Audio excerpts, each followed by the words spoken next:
Boa tarde aos irmãos em Cristo, aqui é o presbítero Ezequiel.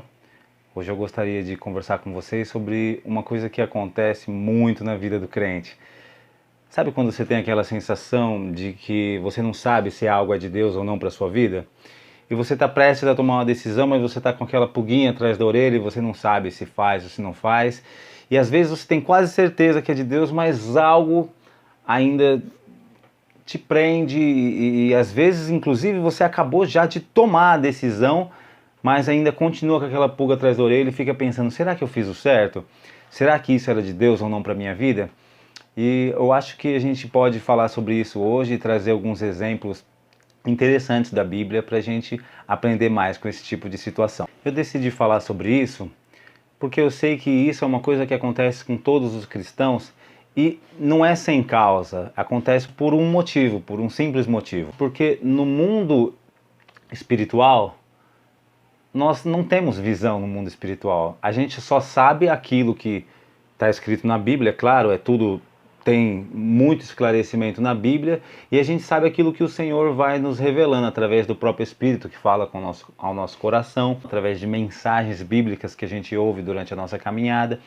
Mas isso serve para montar para nós um quebra-cabeça mental, e a gente tem uma visão mental daquelas coisas que acontecem no mundo espiritual. De verdade, então a gente imagina que as coisas estão lá.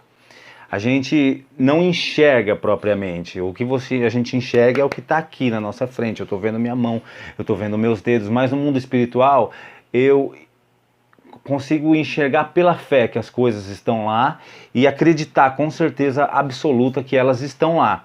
Mas eu não vejo com estes olhos carnais. E é por isso que às vezes a gente tem essa dúvida no mundo espiritual. A gente fica pensando, estão lá ou não estão lá? Será que eu estou no caminho certo? Será? E surgem vários pontos de interrogação. Vou dar um exemplo do que a gente sabe. Aqui eu estou vendo um quarto. Tem uma TV aqui atrás, tem a cadeira que eu estou aqui. No mundo espiritual, funciona assim. Em Pedro fala, cuidado. Capítulo 5 de Pedro. Cuidado, o vosso inimigo anda ao vosso derredor, bramando como um leão, buscando a quem possa tragar. Isso então eu sei que eu não vejo aqui, eu não estou vendo ali um inimigo rugindo como um leão, não estou olhando lá e vendo um demônio fazendo barulho de leão, querendo me tragar, querendo me destruir. Mas eu sei que eles estão lá. Eu sei, na minha vida, no meu dia a dia, eu vou na feira, eu estou comprando fruta, eu não fico imaginando eles lá. Mas se eu for parar para pensar agora, nesse momento, eu sei que eles estão bramando como um leão, e aí eu consigo mentalizar isso e visualizar. Sei também, pelo Salmo 37, que os anjos do Senhor acampam ao redor daqueles que temem ao Senhor e os livra. Então eu também sei que, mesmo que ao derredor tenham demônios, ao meu redor estão os anjos do Senhor para me proteger, porque aqueles que são de Deus, o maligno não toca. Então eu tenho essa certeza, eu não estou vendo os anjos aqui. Inclusive não precisa ninguém falar que desceu um anjo, que um anjo veio, o mensageiro está aqui agora. Não precisa, porque na Bíblia está escrito que os anjos do Senhor estão acampados ao redor daqueles que o temem para os livrar. Acampar é uma palavra forte, que diz que ele está ali e está de vigilância, ele está ali e está trabalhando para dar livramento, para que a gente possa, como no Salmo 91 fala, certamente aos teus anjos darão ordem ao teu respeito, para te guardarem em todos os teus caminhos, eles te sustentarão nas tuas mãos, para que não tropeces com teu pé em pedra. Então, existem coisas no mundo espiritual que a gente consegue sim ver, não com os olhos, mas a gente consegue ter certeza de que elas estão lá, porque a Bíblia fala. Mas e no processo de tomada de decisões? E quando a gente tem que escolher entre A ou B, e a gente está inclinado a acreditar que A é de Deus e B não é de Deus, ou que B é de Deus e A não é de Deus, como é que funciona isso? Eu vi que na Bíblia alguns homens de Deus lidaram com esse tipo de situações, e vendo eles lidarem com isso, eu formulei o que eu brinco chamando de teoria dos rótulos, ou teoria das etiquetas, que é o funcionamento da nossa visão no mundo espiritual. Na nossa caminhada, como eu disse, como a gente não está vendo, o Senhor ele vai falando conosco. E ele diz para nós, olha, Ezequiel, ali tem certa coisa, e ali tem certa coisa, e a gente vai, na nossa visão, colocando rótulos, etiquetas nas coisas. Como a gente não vê, a gente pensa, ali tem um buraco, e aí eu vou colocar assim em cima, buraco, para eu saber me desviar. Ali tem uma porta, e aí eu vou colocar ali uma etiqueta em cima para eu entrar naquela porta que o Senhor tem para mim. E ali eu vou, como o Senhor vai me falando onde estão as coisas, eu vou rotulando. Mas qual é o problema disso? O problema seria quando você coloca, por exemplo, uma etiqueta de porta no lugar onde é um buraco. Você coloca uma etiqueta de bênção, você deveria colocar uma etiqueta de perigo, afaste-se. Aí você, como você não está enxergando e como você acha que é ali, aí você coloca a etiqueta bênção. E aí você está indo para ali. E como que eu vejo isso na palavra de Deus? Pensa comigo. Abraão recebeu uma promessa de Deus. Deus disse: Abraão, sai da tua terra, da tua parentela, vai para a terra que eu vou te mostrar, eu farei de ti uma grande nação. Só que passou tempo e não chegava. E aí o Abraão resolveu dar uma ajudinha para Deus. A Sara teve uma ideia ótima lá. E falou: Abraão, olha só, talvez o Senhor quer que a gente coloque a mão na massa aí. Ele tem uma promessa.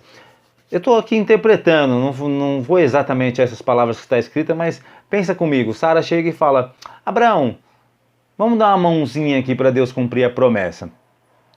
Pega a Agar, a minha serva, e se deita com ela e tem um filho. Pronto, está cumprida a promessa. E Abraão ouviu aquilo, tinha passado tanto tempo, às vezes quando passa muito tempo a gente começa a surgir incertezas. Você vê lá no capítulo 15 que Abraão já estava com várias incertezas no coração dele. Então Sara chega e fala: vai, Abraão, deita com Agar que aí vai se cumprir a promessa. Naquele momento, Abraão ele pega uma etiqueta de bênção e coloca sobre Agar. Mas ali ele deveria colocar a etiqueta precipitação. Tá entendendo? Estou falando de Abraão, mas eu estou falando de Deus para a sua vida. Eu estou falando com você. Às vezes você está colocando etiqueta bênção num lugar onde não é bênção. Você está se precipitando, você está tomando uma decisão, achando que está fazendo coisas de Deus, achando que está abrindo portas, mas aquilo ali você está se precipitando.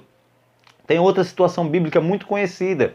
Quando Deus falou com Josué: Josué, vai, entra na terra, vocês vão conquistar e eu vou ser com vocês, a terra, onde vocês pisar a terra, aí vai ser sua por herança. E aí os gibeonitas, vendo que aquilo estava acontecendo, que Israel estava conquistando tudo e com aquele poder, com aquela glória de Deus, eles ficaram com medo e inventaram lá uma mentira. Eles falaram assim: vamos se vestir com roupa velha, com umas roupas assim de trapo, pegar uns pão embolorado, umas comidas vencidas aí, rasgar nossas malas e tal. Vamos falar que a gente está vindo numa viagem longa e que chegamos aqui e que a gente quer fazer um tratado de paz com Israel, mas eles não precisam se preocupar com nós que a gente está longe. E na verdade era mentira. Eles estavam ali bem perto de Israel. E Josué, ele não ora a Deus antes de tomar a decisão. E ele pega ali, novamente, e coloca sobre os gibeonitas: bênção. Aqui é um ótimo tratado, a etiqueta que ele coloca, porque ele não está vendo. Então ele coloca assim: ótimo tratado. Quando na verdade aquilo ali também era precipitação. Era contra a vontade de Deus. Eu não estou aqui só para falar para você que você não pode se precipitar. Eu não estou aqui só para falar para você não dar passos em falso. Estou aqui para falar para você também como proceder nesse tipo de situação. Como proceder? Vença a ansiedade que está em você. Primeiro passo. A ansiedade, o Senhor Jesus diz para você: você com toda essa sua ansiedade que você tem, toda essa vontade de resolver, toda essa vontade de... Você consegue aumentar um palmo no curso da sua vida? Jesus disse isso em Mateus 6. Então, toda essa ansiedade muito mais te atrapalha do que te ajuda. O que acontece é que muitas vezes você toma decisões erradas por ser ansioso. Faça como Moisés. Moisés disse: se o Senhor estiver com a gente, eu vou. Se o Senhor estiver dando a direção, eu vou. Porque se o Senhor ele estiver ao seu lado, ele se responsabiliza por tudo. Mas não tem como o Senhor ficar se responsabilizando quando você se precipita. Porque os frutos que você plantar, você vai colher de uma forma ou de outra. Essa é a lei universal. Então, antes de tomar uma decisão, Espera no Senhor. Veja a vontade de Deus para a sua vida. Saiba que existe o tempo adequado para tudo. Em vez de querer que aconteça logo as coisas, deseje e queira que as coisas aconteçam no tempo certo na sua vida. Deseje o tempo do Senhor para você. Além do mais, o tempo oportuno, a palavra já diz, o tempo oportuno é o tempo perfeito, a hora do Senhor é perfeita, a vontade dele é boa, perfeita e agradável. O Senhor, ele tem o tempo certo para fazer as coisas, para realizar as coisas. Ele criou todos os animais em pares, mas Adão ele criou sozinho. Por que ele não criou Adão e a Eva já junto, um par, um casal? Por que ele criou primeiro Adão? E aí depois que Adão observou todos os animais em pares e sentiu falta de Eva, sentiu falta de uma companheira, uma ajudadora idônea, aí que Deus deu para ele. E assim também acontece em nossas vidas. Existe um tempo em que você vai receber a sua bênção e você vai valorizá-la. Você vai tê-la em suas mãos e você vai saber o valor que ela tem para você. E você vai saber o quanto ela é valiosa na sua vida, quando ela vir no tempo certo, quando ela vir no tempo de Deus.